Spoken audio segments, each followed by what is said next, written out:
تامنیل رو ببین. بریم برای طراحیش. خب وارد فتوشاپتون بشید. اول از همه سوژه‌تون رو وارد کنید و بک‌گراندتون رو. من موضوعم درآمد دوم منه، پس ربط به پول داره، برای همین بک‌گراندم حالا سبز گذاشتم. ما میخوایم یه رنگی دور سوژه‌مو ایجاد کنیم، یه نوری انگار زده تو اون فضای سبزگونه قرارش بدیم. برای این کار که بخوایم دور و بر سبز میایم این قسمت گزینه آخر رو میزنیم و بعد اینکه این صفحه سیاه برامون میاد، میریم روی صفحه سفیدش، کنترل آی رو میزنیم و جا برعکس میشه و میریم اون طرفش، اون رنگی که میخوایم ما به سبز انتخاب میکنیم، یا هر رنگی که میخوایم نور دور و برش اون باشه سوژه‌مون. بعد میریم یه براش ور میداریم که میبینید براش حالا اندازش که به خودتون ربط داره. بعد اینجا آلت رو نگر میدارید، بین اون دوتا چیزا سوژه ها میزنید، بین لایه آخر و همون سوژه تو میزنید تا اعمال بشه روی تصویرتون فقط. بعد براشتون باید یه براش نرمی باشه، براشتون رو نرم انتخاب کنید که یه سایه طوری بندازه. مثلا دقیقاً اصل کاریش همینه که براشت نرم باشه، کار تمیز در بیاد. من حالا صدا رو دارم ضبط میکنم، ویدیو رو براتون سرعتشو بردم بالا. ببینید که خب کار خیلی باید با دقت انجام بشه تا یه کار تمیز و حرفه‌ای در بیاد و این که زیاد کار سختی نیست، با چند بار تمرین دستتون میاد باید چی کار کنید. و اینکه رنگی هم که میخواید بزنید خیلی باید مهم باشه.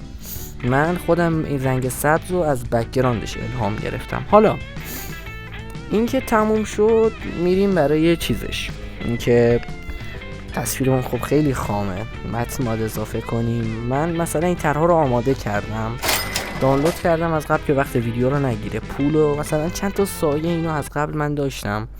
حالا اگه میخواید تو چنل تلگرام بذارم براتون، تو کامنت ها بگید، حتی یه نفرم بگه من میذارم تو تلگرام، چون به یه نفرم کمک کنیم خیلی خوبه. خب مثلا من اینجا پول و عکس پول رو وارد میکنم، خب خیلی زایه میزنه، برای همین این چیز سیاه رو میزنم میندازم کنارش. شما با براش همون طریقی که سایه میزنید میتونید با براش هم همین حرکت رو بزنید، یعنی دیگه نیازی به این نداره که بخواید از فایل های من بیاید استفاده کنید. حالا ما میبینیم یه بلوری چیزی باید به این بدیم، میریم قسمت فیلتر و بلور و گاشن بلور رو انتخاب میکنیم. من از رکوردری که حالا اندازش دست خودتون هر جوری میخواید تنظیم کنید تا خوب از آب در بیاد، این رکوردری که من ازش استفاده میکنم متاسفانه آپشنال فتوشاپ رو بهتون نشون نمیده. مثلا چیزی میخوام تو قسمت های بالا فیلتر رو اینا برم نشون نمیده. اینو میذاریم کنارش و همین دیگه تصویر قشنگی به اون میده. واسه اون طرفم همین کار رو انجام میدیم. اینو میذاریم دوباره یه بلور کمی بهش میدیم اندازه همون و همون سایه سیاه رو اضافه میکنیم که من میگم بازم شما میتونید با چی بهش بگم، با براش همون کار رو انجام بدید. اگه باز میخواید که فایل کامل همین چیز و طراحی رو براتون بذارم توی کانال تلگرام، توی کامنت ها بگید که براتون بذارم، چون خیلی به کارتون میاد.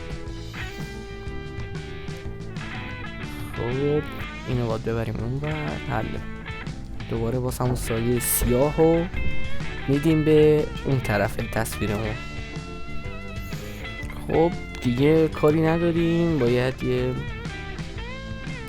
اینو واسه بک‌گراند متنم استفاده میکنم و خب من آماده حالا آوردم. ساختنش هم با براش کاری نداره، یه سرچ ساده هم بزنید توی گوگل میاره براتون فایل PNG شو، راحت میتونید ازش استفاده کنید چون اینا برای تامنیلا خیلی به کار میاد. حالا ما متن اونو میزنیم درآمد دوم من، بعد یه سری تکست استایله، اینا رو من یه پکیج کامل پول دادم خریدم. شما حالا میتونید بسازید اگه میخواید، یادتون بدم چجوری بسازید این تکست استایلا رو. مثلا این مدل رو دارم، اینو دارم، حالا نشون نمیده توی تصویر برای شما، من اینو گذاشتم.